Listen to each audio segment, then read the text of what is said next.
Canada has narrowed its search for new submarines down to just two countries, Germany and South Korea, as Prime Minister Mark Carney toured the German ThyssenKrupp Marine Systems shipyard on Tuesday.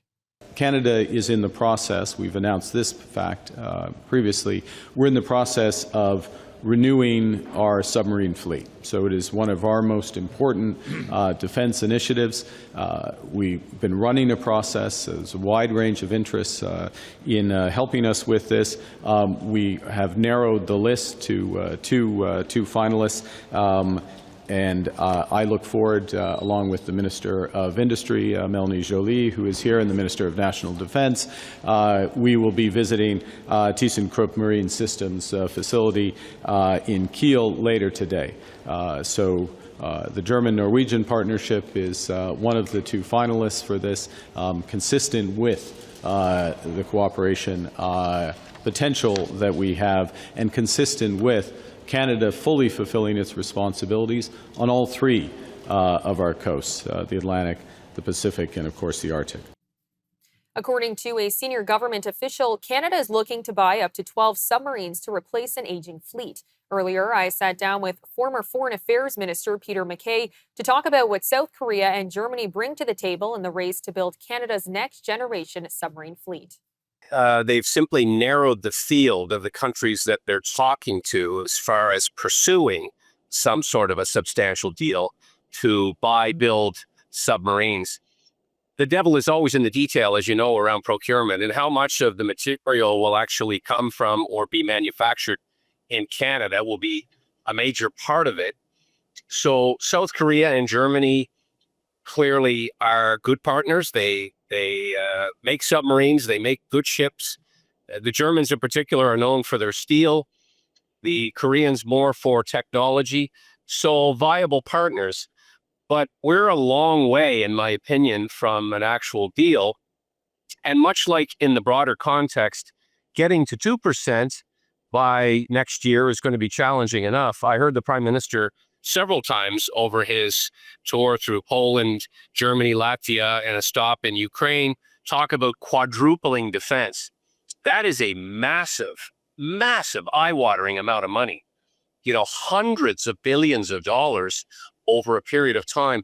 And don't get me wrong, I want that to happen. But the big question is, how do we pay for it? Is it cuts to government? Is it going to come from increased spending, which should be borrowed money? Or is it somehow a tax increase? None of those seem viable when we're talking about that kind of increase over a relatively short period of time. We also asked Mr. MacKay about Mark Carney's recent trip to Europe and whether or not Prime Minister Carney's trip was more than a photo opportunity. Well, I think a little from column A, a little from column B. Let's not forget that Prime Minister Carney was not invited to the White House when President Zelensky was there with G7 and NATO countries. And so this was perhaps an attempt, a bit of an attempt for domestic political audiences to bolster his international credentials. The two countries he chose, or the three countries, including Latvia, are important allies, to be sure. And there was a trade component to it. To come back to your question, look, diversifying trade has always been an important part of the Canadian economy. It's why, under the Harper government, we pushed for this comprehensive economic trade agreement with the European Union, pursue trade in the Asia Pacific. This is key, but we're never going to be able to decouple or even significantly pull back from the American economy without paying a huge price. And so the president, as we know, links trade and security and other issues. It's why he complains still about fentanyl at the Canadian border. It's why he continues to push to see something substantial from Canada on the actual boost in military spending to get to GDP 2 and later 5%. One thing that I have to point out is that some of the posturing that's gone on with elbows up, retaliatory tariffs, the digital sales tax, and even pulling back on the F-35 contract, this hasn't worked.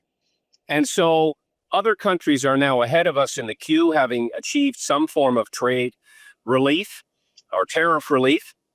Canada is still struggling to get back to even ground, to have the USMCA or the Canada Free Trade Agreement fully intact. We're not there yet.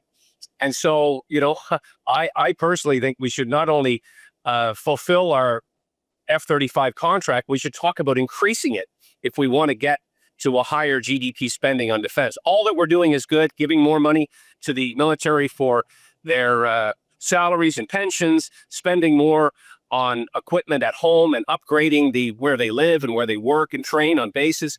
That's all good, but it's not increasing our operational deployable readiness. We need equipment. We need to procure, 21st century equipment to be able to contribute more in the future. And so committing to boots on the ground in Ukraine is questionable given where we are in terms of our deployable forces.